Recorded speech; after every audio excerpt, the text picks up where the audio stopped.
essa cruz tem pra mim atrativo sem fim, porque nela Jesus me salvou. Sim, eu amo a mensagem da cruz. Até morrer eu a vou proclamar.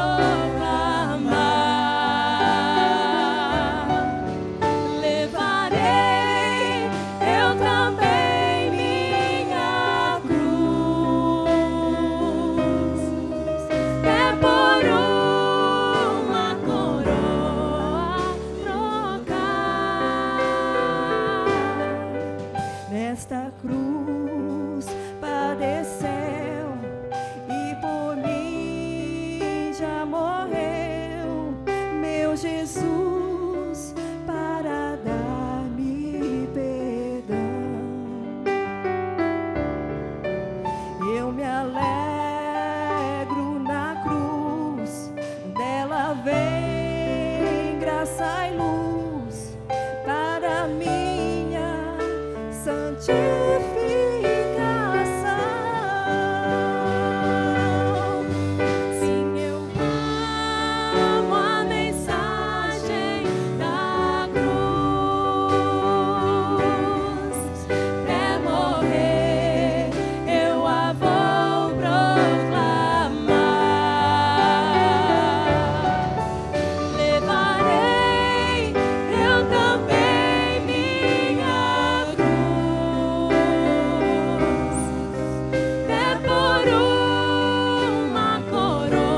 já venceu. Sua glória o céu encheu. Nada irá me separar. Prostro-me diante da cruz. Vejo o sangue de Jesus. Nunca houve amor assim. Sobre a morte já venceu. Sua glória o céu encheu. Nada irá me separar. O véu rasgou, o caminho abriu. Tudo consumado está. O véu rasgou, o caminho abriu. Tudo consumado está. E quando tudo se acabar, estarei seguro. Eu sei, me amas. Eu sei, me amas. Prostro-me diante da cruz. Vejo o sangue de Jesus. Nunca houve amor assim. Sobre a morte já venceu. Sua glória o céu encheu. Nada irá me separar. Prostro-me diante da cruz. Vejo o sangue de Jesus. Nunca houve amor assim. Sobre a morte já venceu. Sua glória o céu encheu. Nada irá me separar.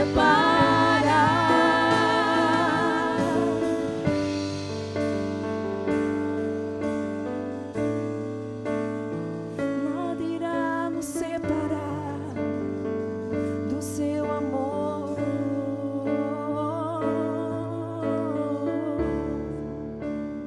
Aleluias. Glória a Deus. Aleluias. Oh, Jesus. Obrigado, Senhor. Vamos ler em Efésios. Que Efésios. Gálatas. O capítulo 4. Tá bom? Você pode ficar assim como estão. Digo, pois, que todo o tempo em que o herdeiro é menino, e nada difere do servo, ainda que senhor de tudo, mas está debaixo de tutores e curadores, até o tempo determinado pelo Pai. Assim também nós, quando éramos meninos, estávamos reduzidos à servidão debaixo dos primeiros rudimentos do mundo. Mas, vindo a plenitude dos tempos, Deus enviou seu Filho, nascido de mulher, nascido sob a lei, para remir os que estavam debaixo da lei, a fim de recebermos a adoção de filhos.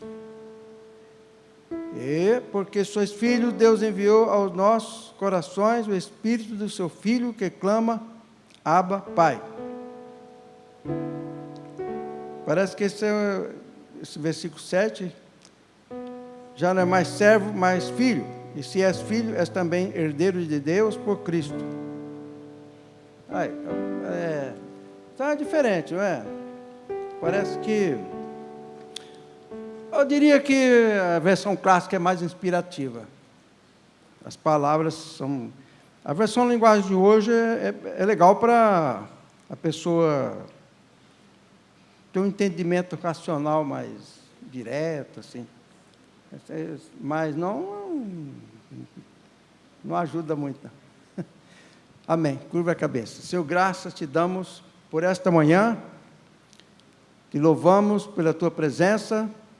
pela vida dos irmãos, pelos vizinhos, pelos amigos e inimigos que assim se fizeram, que todos sejam abençoados em nome de Jesus. Abençoamos esta cidade, as autoridades, os trabalhadores, os empresários, em nome de Jesus. Amém.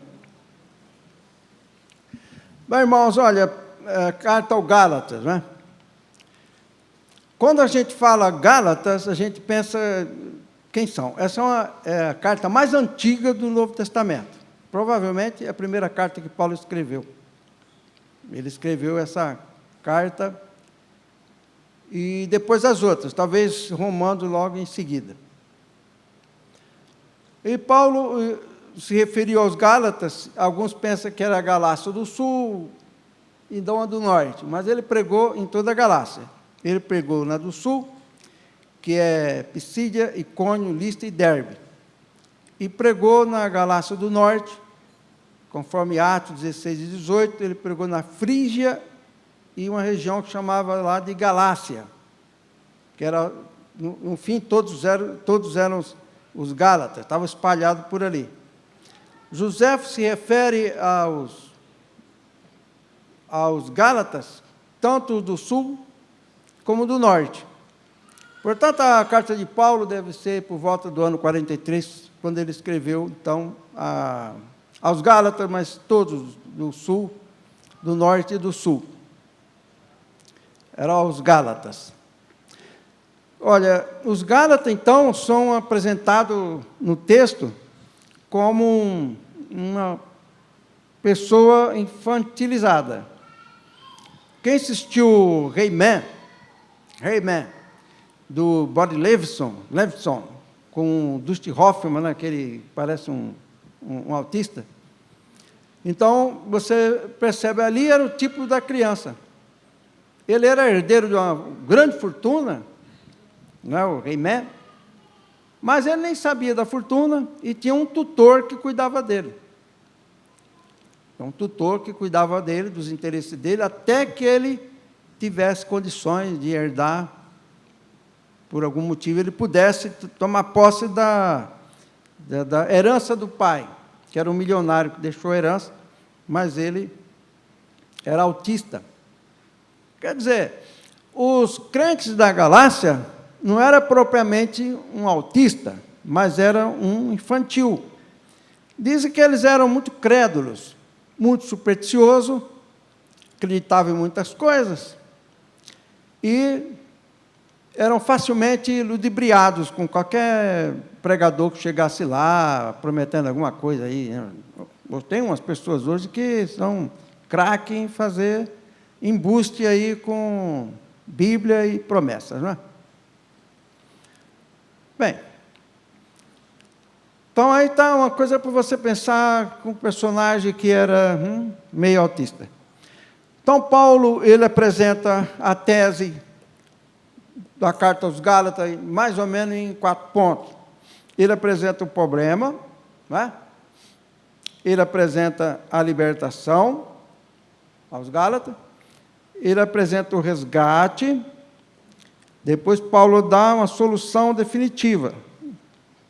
Nesses poucos versículos que nós lemos, podemos fazer uma avaliação do conjunto, do pensamento do Paulo, quando ele escreveu essa carta aos Gálatas.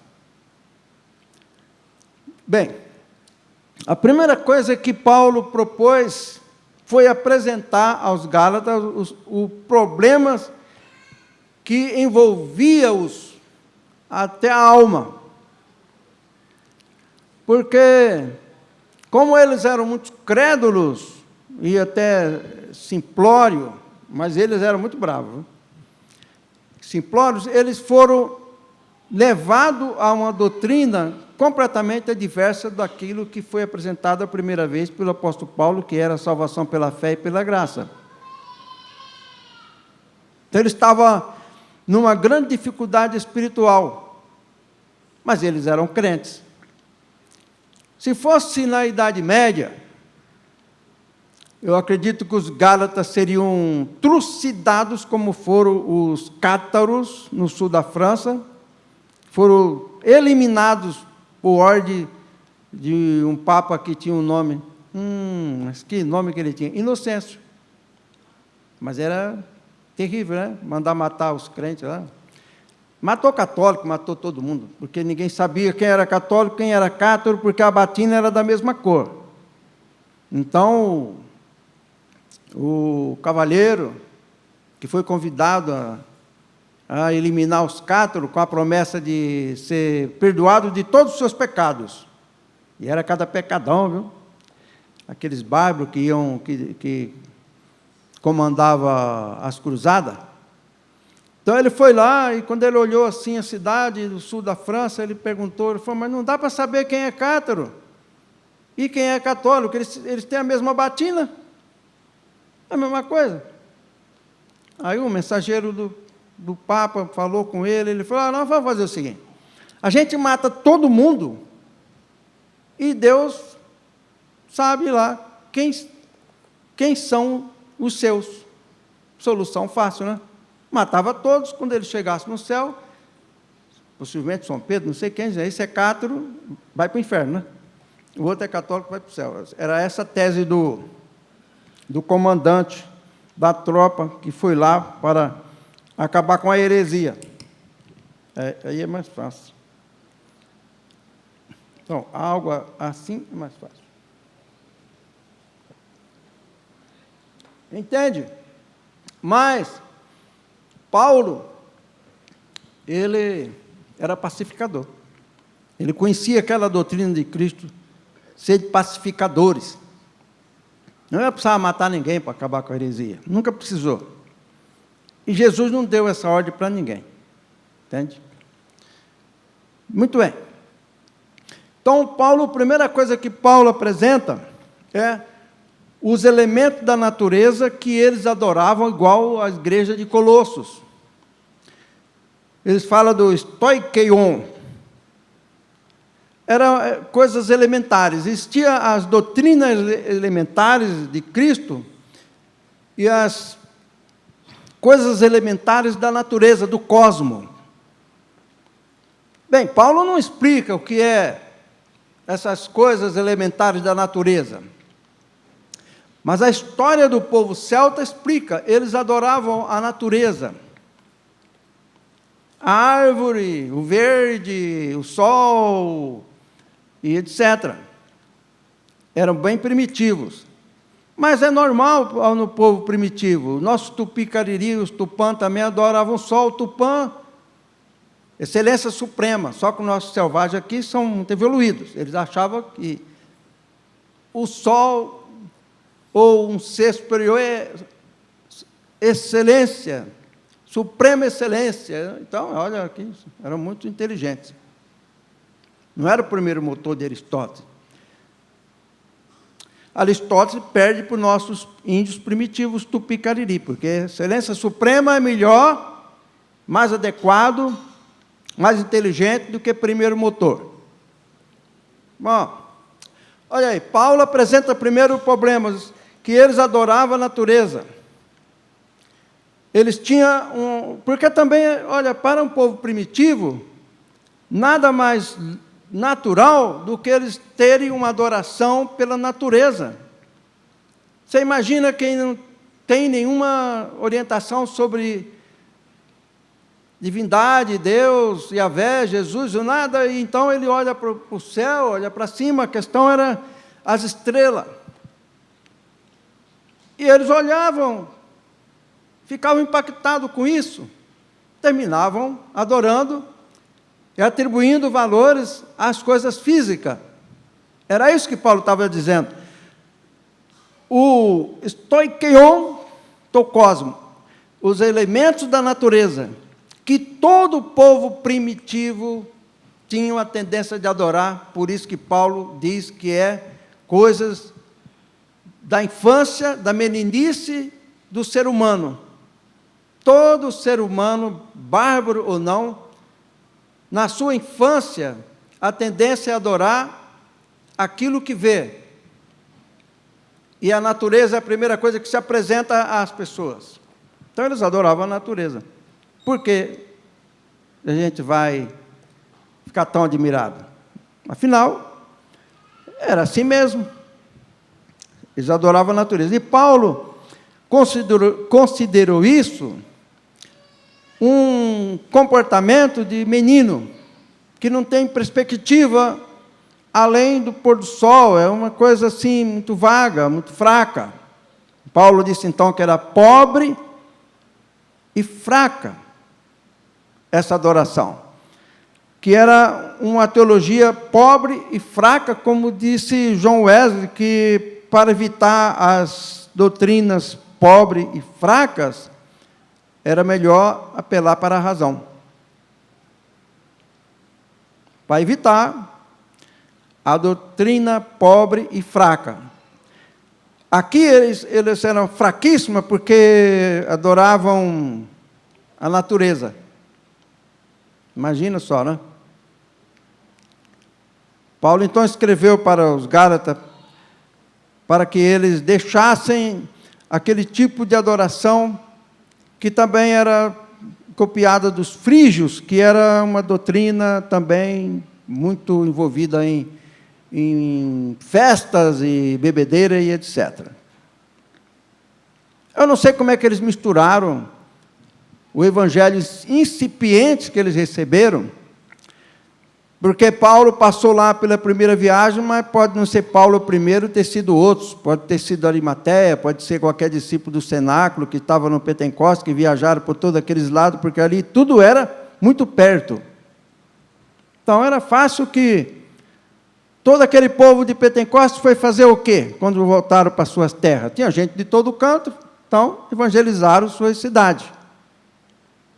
Paulo depois escreve uma carta para corrigir, e ele passa por lá e faz suas visitas missionárias.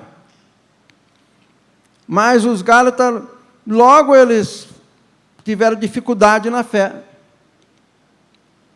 A gente fica impressionado como é que eles tiveram dificuldade tão rápida, e eles tiveram um evangelismo tão forte, que Paulo disse que foi como que eles tivessem visto Jesus crucificado, mas agora eles estavam vendo a natureza, o sol, e folha, e bicho, e não sei o que, e tal, e misturaram tudo, e estavam praticamente se desviando tão rápido, né?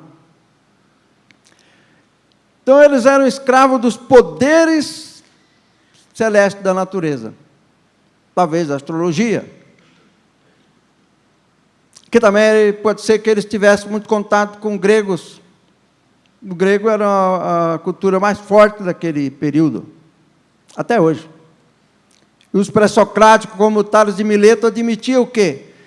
Que as coisas estão cheias de deuses. Então, Tales de Mileto, quando via o ímã, ele atribuía aquilo o ferro atraía, parecia uma divindade nas coisas físicas. Então, aquele pessoal ali da Galácia, ele tinha na alma os vestígios da doutrina de Tales de Mileto de 400 a 600 a.C., que era o primeiro filósofo da Grécia, Tales de Mileto. Ele dizia que a Terra era plana. As pessoas que falando aí, a Terra é plana, descobri agora. Olha, eu quero lhe dizer que isso aí é de 400 anos de Cristo, de Tales de Mileto, que ele dizia que o mundo vagava sobre as águas como uma jangada, numa terra plana. Esse pessoal da terra plana querem dizer que agora descobriram que a terra é plana. É porque não leram nada. Se tivesse lido, sabia que não é de ontem. Isso faz muito tempo, lá de Tales de Mileto. O mundo parava como uma jangada nas águas. É isso aí. Quem já teve oportunidade de estar numa jangada? Eu já tive, confesso, não gostei. Então, receio que vai afundar tudo, porque a água do mar passa por cima da jangada, passa por baixo, você não sabe nem onde está, numa jangada. Meu primo lá em Pernambuco ficava na jangada lá e fez eu dar esse passeio sem querer. Aí a pessoa vai para mostrar que tem coragem, mas eu não tinha não, eu fui sem coragem. Eu não tinha nenhuma intenção de dar em jangada. Não sou náufrago, mas tudo bem. Tales de Mileto, então, tinha essa ideia, e essa ideia pairava na mente daquele povo da Galácia, daquela região toda. que Flávio Joséfo chamou de os Gálatas, do norte e do sul. Paulo pregou no norte e no sul. Em algum lugar ele diz que ele pregou só no sul, mas ele pregou no norte também, que é na Ásia Menor. Essa parte chamada da Ásia Menor. Muito bem, então Paulo apresentou esse problema para os Gálatas. Olha, o problema de vocês é que vocês estão apegados à natureza. Isso aí também não é tão, uma vez pensou assim, mas isso foi há muito tempo, não existe hoje. Existe sim, senhor. A grande política do meio ambiente é quase uma adoração à natureza. É uma ficção. Estão pondo fogo no Amazonas. O Amazonas não devia nem mais existir, tanto fogo, mas está pegando fogo dia e noite sem parar, faz 200 anos. E o Angel Schilling também dizia que existia um espírito da natureza, era o Geist. Os alemães falam do Geist, um espírito da natureza, parado nas coisas. Quer dizer, a gente olha, parece que eles são modernos, mas não são modernos. Eles estão pensando como Tales de Mileto pensou, e como os Gálatas pensaram, os celtas. Tudo estava na natureza. Também o Angel. Também, que tudo estava na natureza. O Geist, o Espírito, está na natureza. Ele para invisível, está em todos, e todos vão chegar num ponto de se tornar quase um Deus. Quer dizer, o Espírito que está na natureza não conduz a Deus.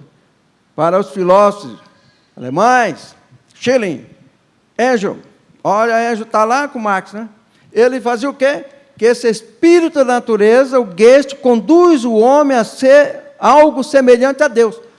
Quer dizer, o que Paulo ensinou é que as coisas da natureza levam a pessoa a pensar em Deus, como ele disse aos romanos. E esses Gálatas, eles olharam para a natureza, ao invés de que a natureza os levasse ao Criador das coisas que ele estava vendo, eles concluíam que esse pensamento, esse espírito do cosmos, que eles achavam que era um espírito do cosmos, que era de cima, notem, a mesma palavra para nascer de cima, mas ela tem duplo sentido, vários sentidos, os sentidos diferentes, que eram os espíritos que estavam na formação do mundo. E eles adoravam isso. Então, Paulo estava exortando aos Gálatas para que voltasse àquela fé simples em Jesus. Evangelho simples. Porque aqueles elementos da natureza, Paulo disse para os Gálatas, que era como alguma coisa que os levaria a buscar Deus, e não o próprio Deus. Essa é a questão. Então, os Gálatas, eles ficaram sabendo, então, qual era o problema deles. Então, a segunda coisa que Paulo propôs aos Gálatas foi a libertação. Quer dizer, olha que coisa incrível. Paulo já havia pregado aos Gálatas, pessoas haviam evangelizado a região da Galácia, através de escravos, soldados e etc., que visitaram os celtas e evangelizaram. Paulo estava agora, depois da sua visita, fazendo um trabalho de correção, aprimorando a fé, ajustando as coisas. Então, ele propôs a libertação, e se você for pensar nesse termo, que a gente fica impressionado, eu acho uma coisa assim, que só se eu estivesse lá para ver como é que aconteceu. Como é que primeiro Paulo acreditou que a carta que ele enviou aos Gálatas seria uma carta libertadora. Porque como é que os Gálatas iam se libertar apenas lendo uma carta? Porque eles estavam escravizados aos elementos da natureza, misturado com a fé com Jesus. Devia ser uma fé bem, né, tipo Patrick mesmo, daquelas desfiles americanos, aquelas coisas, parece Papai Noel, né? Gnoma, aquelas coisas todas lá. Então, ele teve esse desvio. Isso é uma coisa mental. São coisas indeterminadas na mente da pessoa. É difícil você determinar em que momento ocorreu uma heresia. E muito mais na mente dos Gálatas primitivos. Como é que isso aconteceu? Se eles haviam sido evangelizados por Paulo, pelos viajantes, etc. e tal. Pelo menos no primeiro século. Paulo estava escrevendo essa carta no ano 43, ou 50, por aí. A carta mais antiga de Paulo era aos Gálatas. A carta, então, era uma carta libertadora. Mas como é que nós imaginamos essa transcendência da transformação mediante uma carta? Alguém tinha que ler a carta. Não era uma carta para cada um.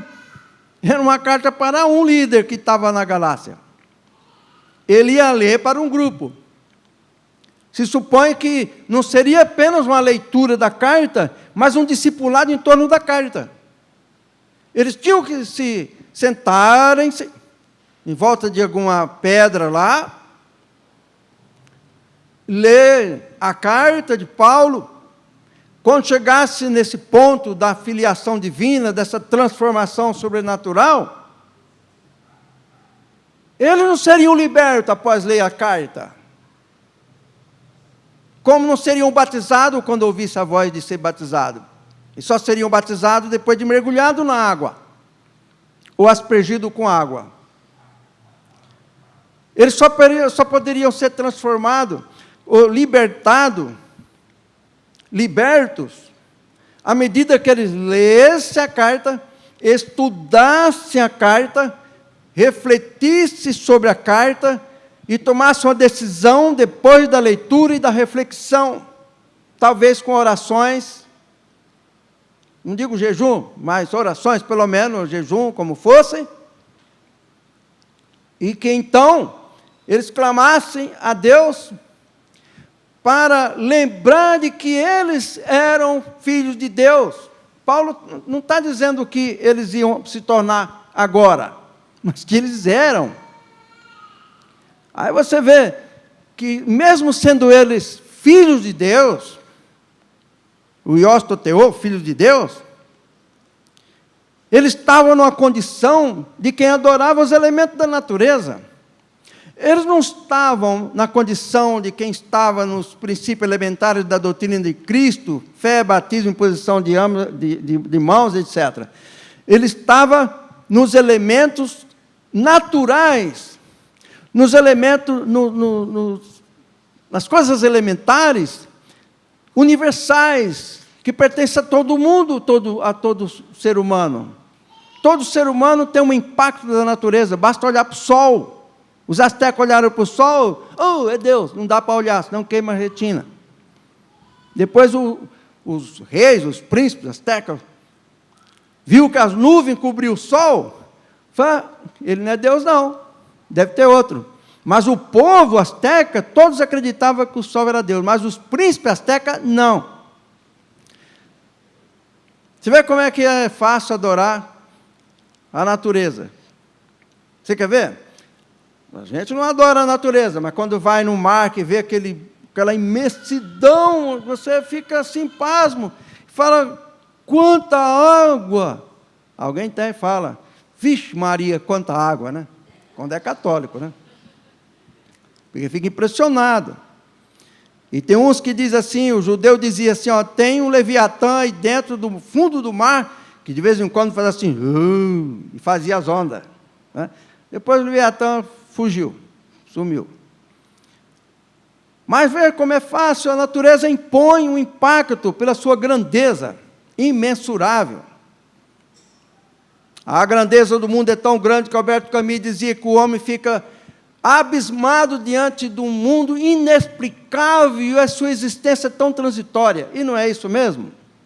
Você olha para um mundo tão fantástico e vê que você passa tão rápido, e as pessoas morrem, desaparecem, e o mundo continua com a sua imponência, sua grandeza, sua inescrutável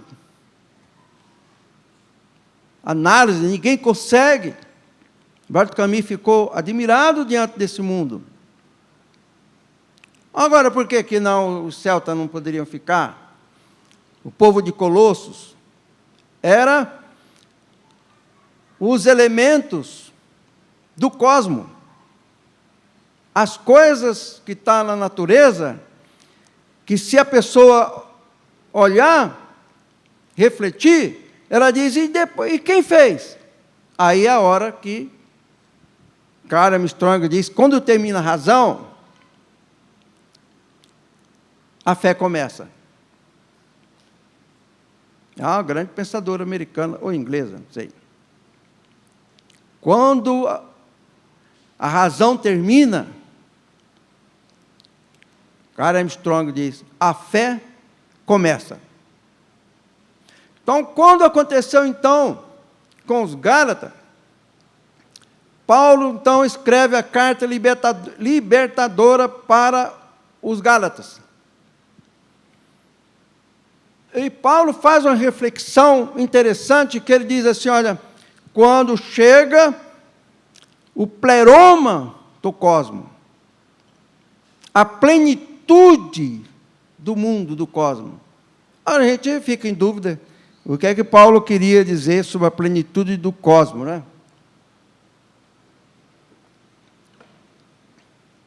Por quê? Porque quando você diz plenitude, parece que tudo chegou num ponto que não vai mais e nem volta, acabou, não é? Por isso que às vezes vinha aquela ideia do fim do mundo. Mas era a plenitude do cosmos para um segundo evento no cosmos, já agora precedido com a chegada de Jesus. Então Paulo estava dizendo que, olha, chegou agora a plenitude do cosmos. Aí outra coisa que você fica pensando, né? Não é verdade? Você pensa assim, bom, juntaram aqueles crentes, né? Aqueles crentes primitivos, aquelas roupas bonitas, gravata, eles usavam gravata borboleta, o celta, chapéu de palha, não é? E não sei se ele tinha luva, não era uma roupa elegante. Quem quiser procura na internet, você vai ver como eles eram engraçados, as vestimentas deles. Parecia um motoqueiro, não é? Um motoqueiro cosmopolita. Então, está lá eles reunidos. E quando eles se reúnem e usa essa palavra com eles mesmos, diz a plenitude dos tempos, o que, que eles entendem? Quer que eu diga? Nada. Eles devem ter ficado um tempão meditando o que, que é o pleroma totocosmo. Pleroma totocosmo, o que é isso? Plenitude dos tempos. Aonde ele está pleno? Aonde? Era uma ideia. A ideia teológica de Paulo sobre o momento em que Jesus vem. É a plenitude dos tempos. Então Paulo disse para eles, olha, quando chegou a plenitude dos tempos, é então que chegou Jesus, o texto fala, apresenta Jesus exatamente como tinha que ser apresentado até o Concílio de Nicéia, o Deus homem. Ele era humano, filho de Maria, humano, filho de Deus divino, não é? Por isso que Lutero disse, olha, Maria é mãe de Deus. Nesse ponto eu estou com Lutero, eu também sou católico nesse ponto. Muito bonita essa teologia de Lutero. Qual é o problema? Para Jesus ser verdadeiro humano, tinha que ser filho de Maria mesmo, tinha que ser ele, Maria, mãe de Deus, para Jesus ser humano, senão não adiantava. Se ele fosse divino, então não podia salvar o humano. Então é uma teologia bonita isso. E também é uma coisa que mostra o amor de Deus, mostra a humilhação de Jesus se tornar homem, mesmo, não disfarçadamente, como diziam alguns filósofos do século I. Aparência humana, mas nada humano, só divino. Ele era humano, sim, senão não adiantava. Não era um anjo que vinha nos salvar, um anjo nem sangue tem. E anjo não podia fazer nada, não podia porque só Jesus que era assumindo o gênero humano. Então, essa carta libertadora, eles teriam que ler a carta, talvez, então marcasse aquela reunião, quando eles reuniram, e algum ancião, algum diácono, alguém levantou, explicou e orou, e pensou, e dormiram, acordaram, pensaram, oraram, e até que falaram, olha, é verdade, nós fomos libertos,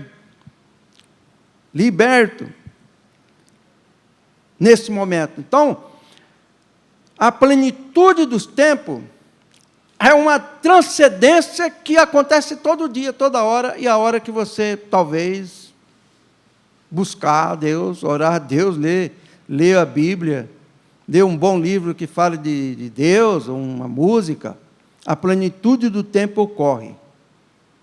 A plenitude do tempo não foi uma coisa parada no tempo.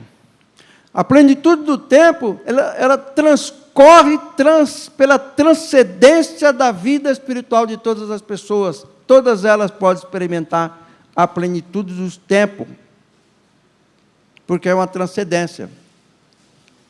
Se ela fosse uma coisa parada no tempo, as pessoas não entenderiam a Bíblia, não se beneficiariam da leitura, porque lhe faltaria ao conhecimento, a experiência da plenitude do tempo, e ficaria tal qual os Gálatas,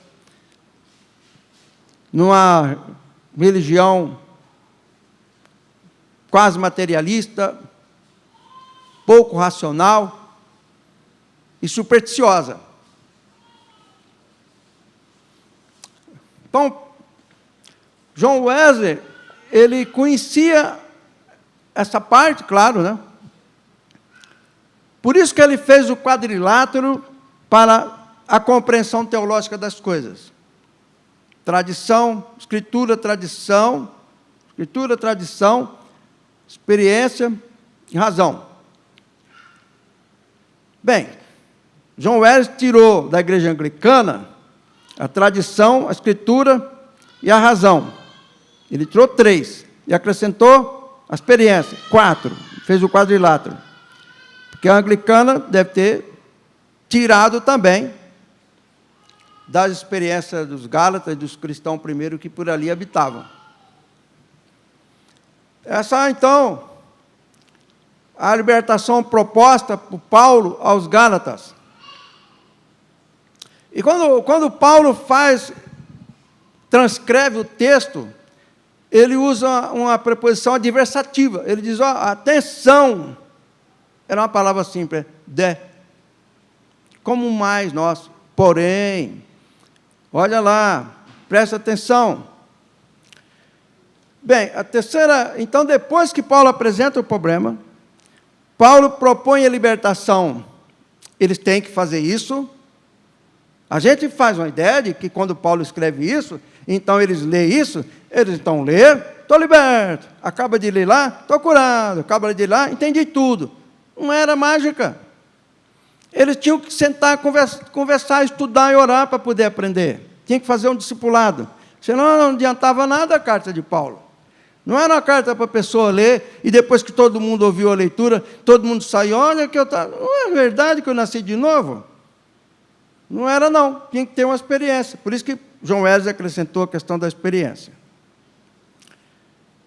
Depois da libertação, se você estudar sobre libertação, você vê um escravo que é liberto, ele está com a corrente, tira as correntes, ele está liberto, não está?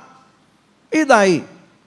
Se não der condições para esse escravo que foi liberto, ele vai lá para o Morro do Rio de Janeiro formar aquela bagunça que está no Rio de Janeiro, por quê? Vem lá da libertação dos escravos, quando a princesa Isabel libertou os escravos, mas não ofereceu nada para ele, tinha que ter posto numa escola, tinha que ter, aí sim salvava o Brasil. Mas ele largou eles por aí. Eles subiram no morro, hoje ficaram aquilo ali. Né? Tem até uma república de Israel, que o ministro disse que ninguém pode subir lá, porque ali é uma república, a República de Israel. Ou não, República de Israel. Eles que mandam, todo mundo com fuzil nas costas e tal.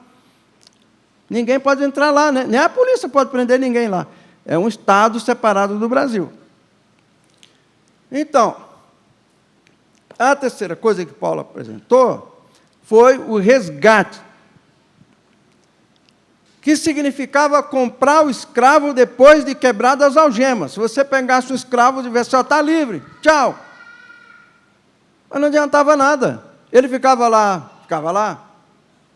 livre, mas livre do quê? Ele continuava escravo, porque ele não estava posto nada no lugar. Então, Paulo também escreveu sobre o resgate. Resgate. Comprar, tirar, comprar o escravo. Então, Jesus apresentava ali como o resgatador. Olha o que eles tinham que pensar, os Gálatas, hein? Eles estavam libertos, e agora eles estavam libertos, estavam voando ali, voando. Estou liberto, estou livre. Eu pertenço a quem? A mim mesmo? Não, eles foram comprados por Jesus, resgatados por Jesus. Então, Paulo, apresentou o resgate.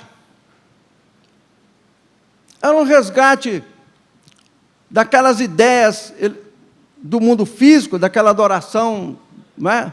Que alguns judaizantes chegaram lá com a lei, com Moisés, com lua nova, e lua cheia, e estrela, eles foi um prato cheio, eles eram supersticiosos. Logo eles entraram por isso aí, fizeram uma confusão. Então eles foram libertados, resgatados. Agora, como é que era esse resgate? Porque isso é uma coisa da mente. Eles não foram tirados de um lugar por outro fisicamente. Não é verdade? Eles foram tirados de um lugar para outro, metafisicamente, psicologicamente, mentalmente. Foi uma coisa da mente, da alma. Eles foram tirados de uma maneira de pensar para uma outra maneira de pensar. Eles foram tirados daquele sentimento, daquelas coisas indeterminadas que tomavam conta da alma deles, da mente. E essas coisas aprisionavam eles à natureza e à lei que os judaizantes passaram por lá, e os deixaram escravizados. Eles então tinham que ser colocados livres, e agora eles tinham que ser resgatados, eles tinham que ser comprados. Como é que então os Gálatas foram entender essa questão da compra? Eles teriam que estar à venda, eles teriam que ser vendidos a alguém, e a única pessoa que podia comprá-los era Jesus, porque Jesus havia morrido na cruz como homem, e derramado o seu sangue, não é? Que é uma coisa para as pessoas pensarem com respeito.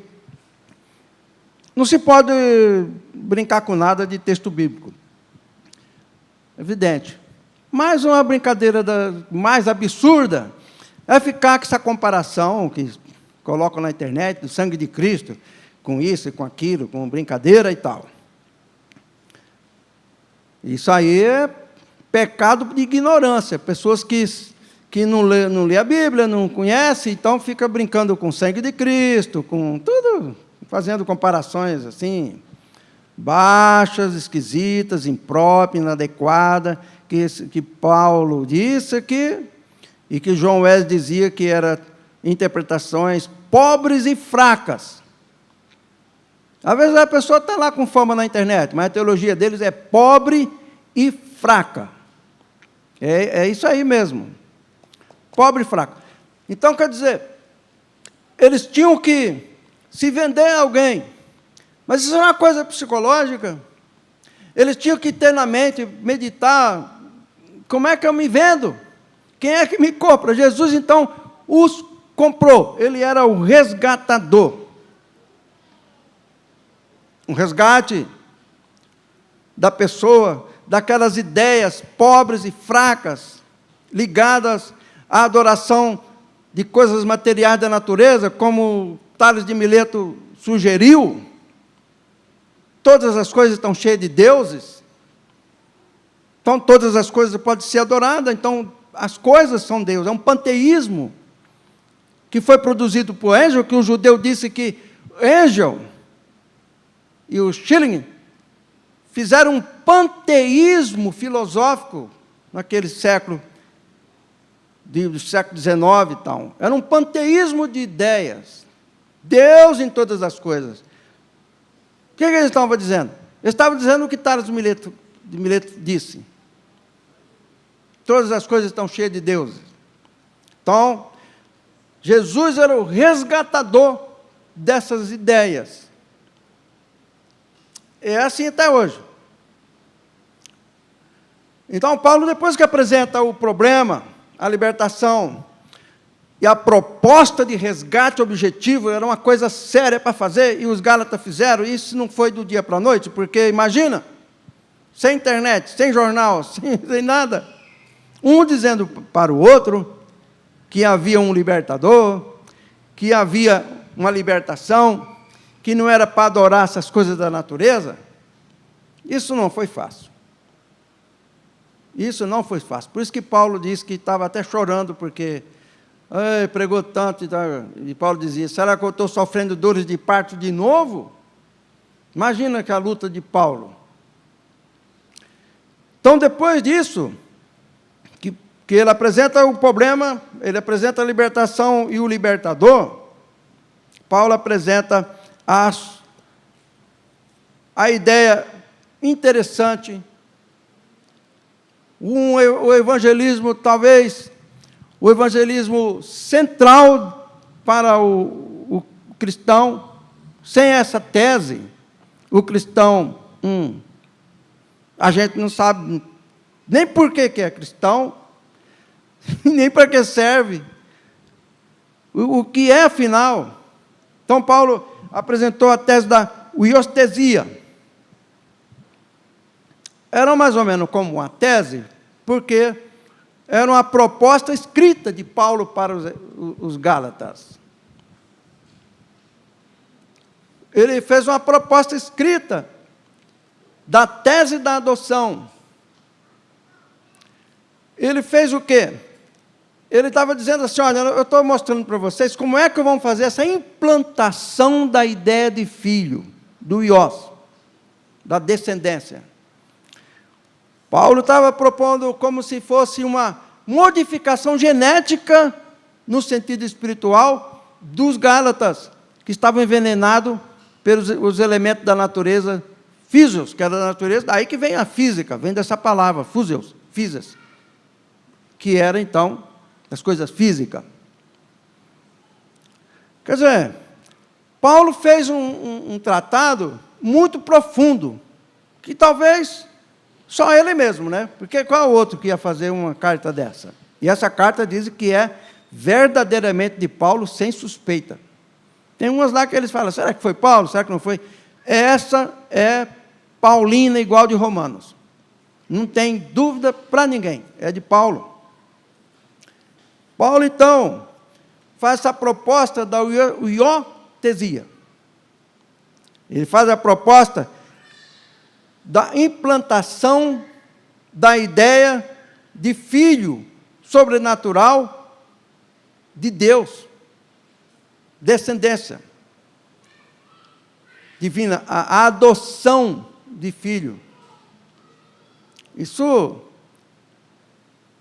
foi a proposta de solução para aquela questão da adoração da natureza, porque uma pessoa que tivesse sido adotada por Deus já não era uma criancinha, reimé, que não sabe o que está fazendo, não é? Autista. Não era uma pessoa, uma criança. Ele ia se tornar filho. Ele ia sair da condição quase de escravo, semelhante ao escravo, que obedece ao seu administrador, ao seu curador, que lhe diz os textos mais clássicos, não é? Que ele tinha um curador para cuidar do interesse do filho herdeiro até que ele tivesse idade. Então, Paulo está dizendo agora, se você admite essa tese, essa ideia, assume isso, você é filho. Mas aí que está. Como é que a pessoa ia receber essa proposta lá na Galácia? E como é que eles iam conceber isso coletivamente, de per si, um a um, de per si, e depois coletivamente, essa ideia de que era filho adotado por Deus, Pai de nosso Senhor Jesus Cristo? Como é que eles iam fazer isso? Será que eles faziam isso apenas depois que leram a carta e disseram, oh, todos nós somos então? Paulo disse, então agora nós somos. Paulo também havia dito outras coisas, que eles já tinham, né, esquecido e tal. Então, certamente, eles se reuniram em volta de uma mesa, não é uma mesa de pedra, né? Sei lá. E reuniram lá, e um celta mais antigo lá, da Galácia, um diácono, alguém assim e tal, leu a carta e teve que explicar, não sei como que a pessoa saberia explicar, mas daria para chegar a essa conclusão, de explicar de que eles eram filhos de Deus. Quer dizer, quem leu a carta aos Gálatas, eles estavam lembrando aos Gálatas que eles eram. Porque Paulo diz, vocês dizem que conhecem a Deus, depois Paulo usa um pronome, uma preposição, diz assim, mas, pelo contrário, melhor dizendo, diz Paulo, não que vocês conhecem a Deus, mas que vocês são por Ele conhecidos. Aí já abriu uma espécie de transcendência na alma dos Gálatas, porque a carta de Paulo era muito autorizada, uma autoridade, autoritativa, ele era uma carta que as pessoas dizem, ó, vamos ler essa carta de Paulo, ele tinha muita autoridade nesses lugares que ele passou, que ele era então apóstolo desses lugares. Então quando eles fazem a leitura, mas ele tinha que transcender a leitura. Então Paulo diz assim, olha, que vocês que conhecem a Deus, seria interessante que vocês transcendem na direção de Deus, não é? Aí Paulo disse assim, não, muito melhor, que vocês são por Ele conhecido. Então Paulo diz assim, existe uma imanência, quer dizer, Deus estava neles, que eram cristãos, e ainda estava ali, beirando algumas heresias. Se fosse então para fazer uma limpa naquela igreja de Galácia, não ficava nem as pedras do céu, ia todo mundo expulso, para os navios lá, para ficar navegando com os vikings por ali. Mas Paulo, podemos dizer, no mundo imaginário, que foi amigo de John Wesley, não é? Tolerante. Ele chegou e propôs o apaziguamento. Vamos acertar essa teologia aí, Paulo disse. Olha aí. Paulo procurou corrigir aquela teologia sem queimar ninguém, sem botar fogo em ninguém.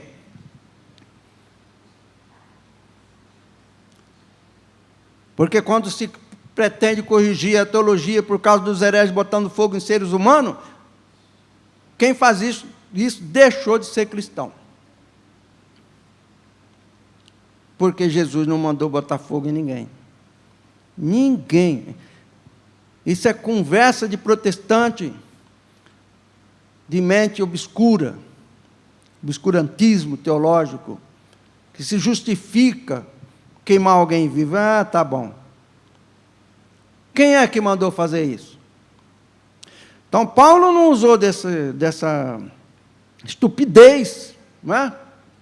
Vamos botar fogo no céu, todos eles, quem sobrar é o mais santo. Não fez nada disso. Ele mandou, ele propôs, ele fez uma proposta, e a quarta proposta é a euestesia, para que eles fizessem uma reflexão sobre esse pensamento de filho e adotado.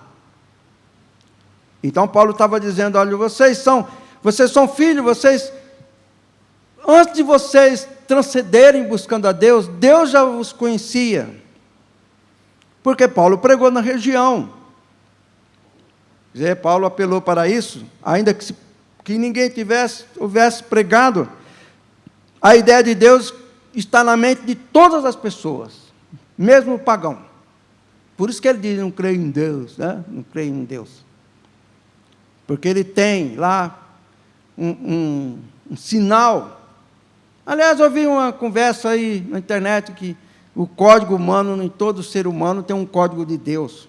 Eu acredito que tenha mesmo. A gente não pode nem ficar admirado, porque só tem que ter mesmo, né? É um gênero humano só. Então, Paulo faz essa tese, depois de muita reflexão. Então, eles aceitam a ideia, e aí, dentro da ideia da euestesia, Paulo colocou como se fosse uma chave para abrir o segredo.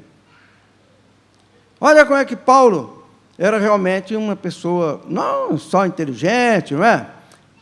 Vamos dizer esperto entre aspas, teologicamente esperto. Uma pessoa, como diz lá os hebreus, bem inteligente. Então, Paulo colocou uma palavra-chave para que eles adentrassem na ideia da euestesia por uma experiência, como ensinou John Wesley. Qual era a experiência? As coisas aconteciam e acontecem mediante cartas e verbalização.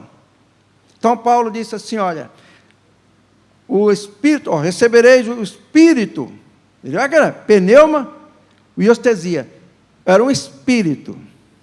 Olha só o que Paulo fala, né? Como é que você recebe? Como é que aquele povo primitivo ia receber pneuma e euestesia? Como? Olha, eu escrever naquele tempo, vocês vão receber, ou vocês receberam, o Espírito da euestesia.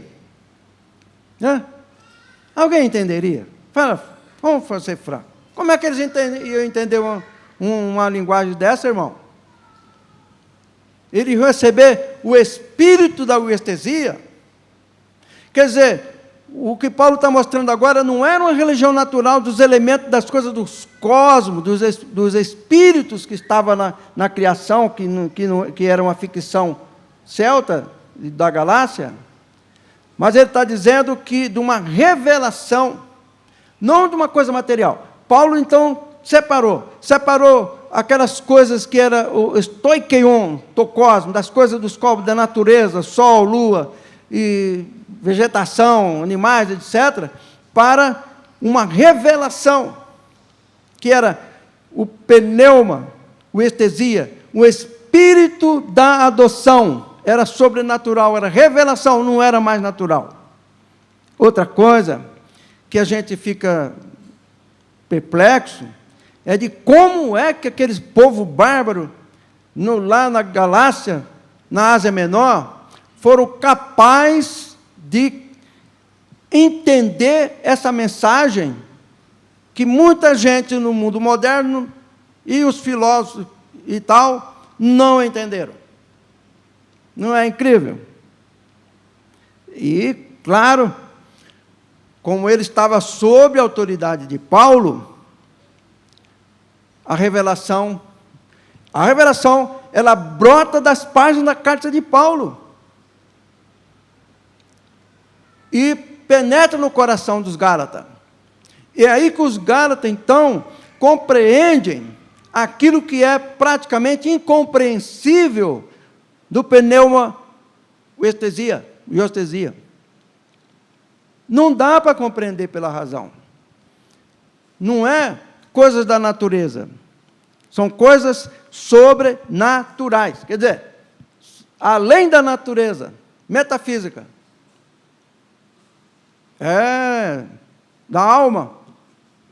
Então, Paulo diz para eles que vocês receberam o Espírito da adoção, e ele dá então a chave que eu quero dizer para vocês. A chave era uma palavra simples.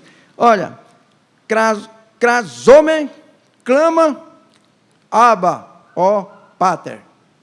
Quer dizer, quando eles reuniram, eu acredito que esse grupo, os Gálatas, eles eram muito ativos. Seriam os primitivos celtas do baixo clero, que evangelizava. Quem evangelizou ali foi o chamado baixo clero, quer dizer, o povão. Então, essa experiência aqui é uma experiência muito pessoal, em que cada um deles teriam talvez, olha, eu acredito que num primeiro momento de tão pouca informação, tão pouca teologia, tão pouca espiritualidade e muita superstição, e nesse campo dessa credulidade dos povos celtas e dos Gálatas, é possível que eles, numa reunião, qual lá fossem, qual horário, talvez lá para a noite, qualquer dia, porque lá não tinha luz elétrica, 6 horas já estava tudo escuro, então vai lá que 6, 7 horas eles começassem a orar, em termos do que Paulo disse. Falei, como é que nós vamos resolver esse problema nosso? Paulo disse, olha, clamando, Abba, Pai. Então, quando eles se reuniram, eles se reuniram e começaram a orar, pedir para abençoar, coisa assim, abençoar os vizinhos, etc. Que essa era a oração evangélica, de ver a atenção dos problemas dos outros e tal. Então, eles, em determinado momento, eles falaram, Abba, Pai. E essa revelação, esse pode ser o momento da revelação, o momento pontual do momento em que eles relembraram dessa adoção, que foi até interessante que Paulo diz, olha, antes Deus vos conhece, porque já recebeste. Onde está o espírito da adoção que vocês receberam? Estava sufocado pela adoração dos elementos da natureza. E quando eles clamam, desvendam o mistério, abre a revelação, e eles dizem, recebi. Bom, John Wesley também pregava sobre isso, que era a questão de ser filho, em que muitos teólogos daquele tempo criticaram ele, dizendo que era a segunda bênção e tal, mas ele continuou, porque era a experiência da adoção de filho, que é equivalente ao batismo com o Espírito Santo, com língua ou sem língua, não tem problema. Paulo teve essa experiência. E ensinou aos metodistas primitivos, que de qualquer forma era da igreja anglicana, que tinha esse conhecimento básico, até porque a carta foi feita aos Gálatas. Não foi feita para Minas Gerais, foi feito para os Gálatas, né? Não tinha Minas Gerais naquele tempo. Não foi feito para Creta, nem para Atenas, nem para Roma, foi feita para os Gálatas. E Paulo deve ter se aproveitado da credulidade dos Gálatas, que não eram pessoas que ficassem questionando muito, eles estavam ali coração aberto. Quando chegou a lua nova, eles abraçaram, porque eles também já eram apegados àquelas coisas. Então Paulo diz agora, vocês, olha, o espírito da adoção que clama, Abba, Pai. Abba era aramaico, Pater, isso é grego. Entenderam aí? Então, agora tem uma conclusão, né? Paulo, então, ele apresenta a grande questão dos Gálatas, que era esse panteísmo, que depois se reflete até nos filósofos da Alemanha, com Goethe. Também são descendentes daquele povo antigo, deve ser que aprenderam com eles.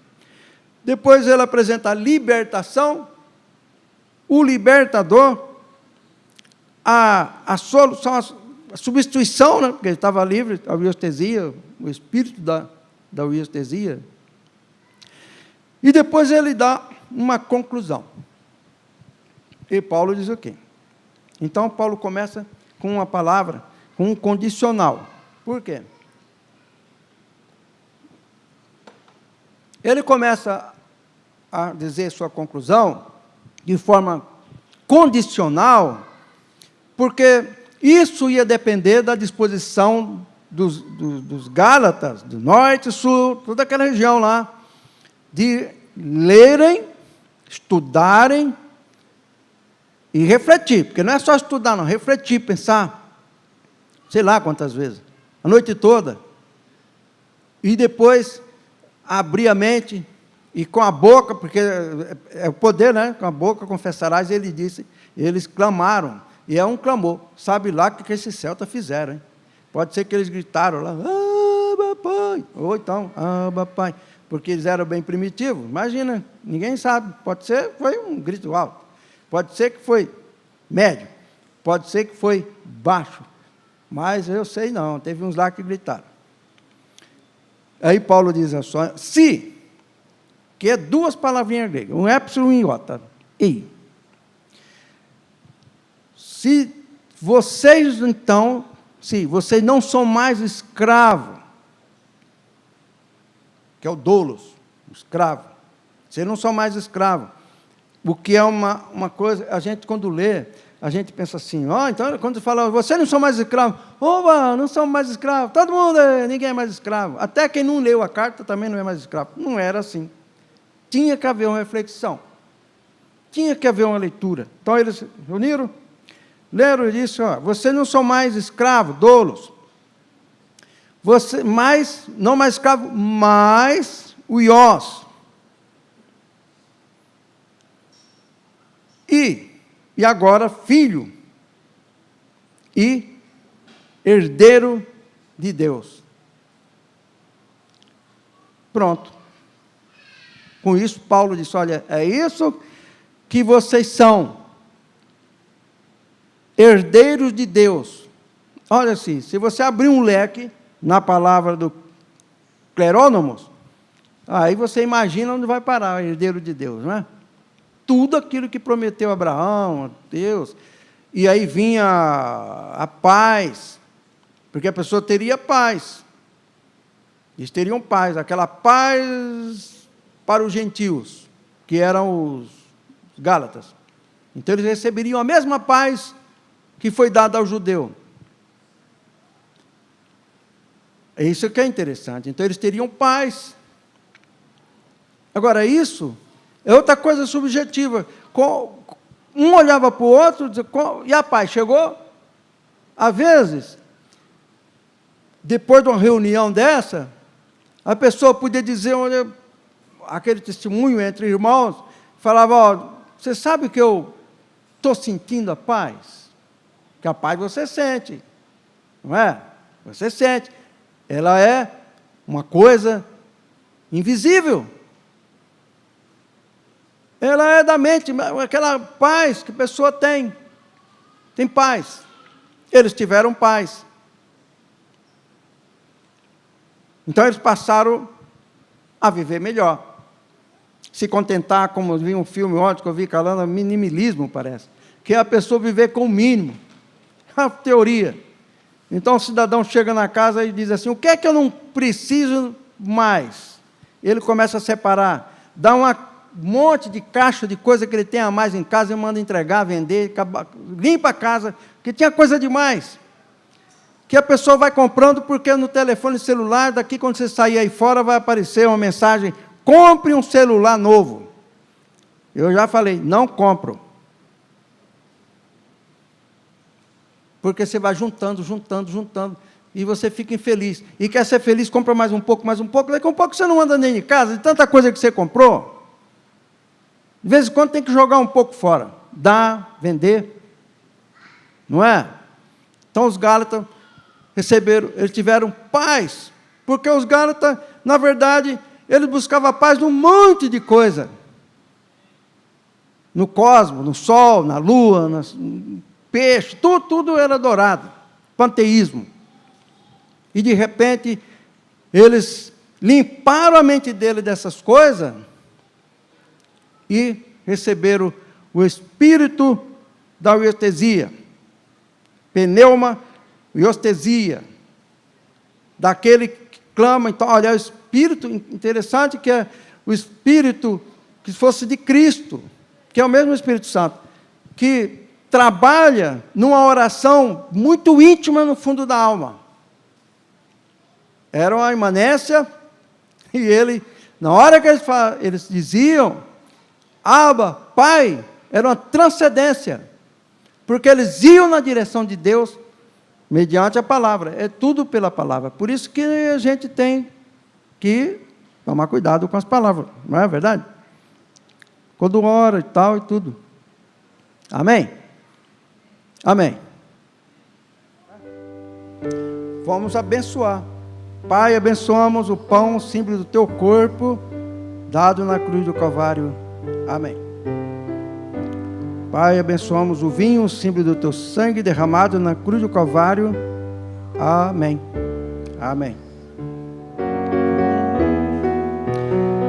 Oh, quão preciosa fica a promessa de Jesus Cristo, celeste Rei, ao que confia na sua graça, diz ele: nunca te deixarei.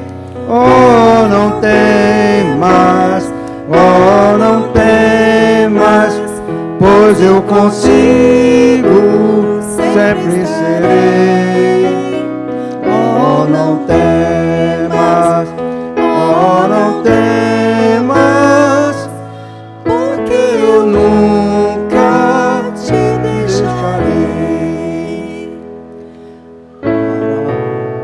Para remir-te, dei o meu sangue, vem sem demora, pois te chamei, meu para sempre, tu és agora, nunca sim, nunca te deixarei. Oh, não temas, oh, não temas, pois eu contigo sempre serei. Oh, não temas, oh, não temas, porque eu nunca te deixarei. Amém. E a graça de nosso Senhor Jesus Cristo esteja convosco e com todo o povo de Deus na face da terra. Amém.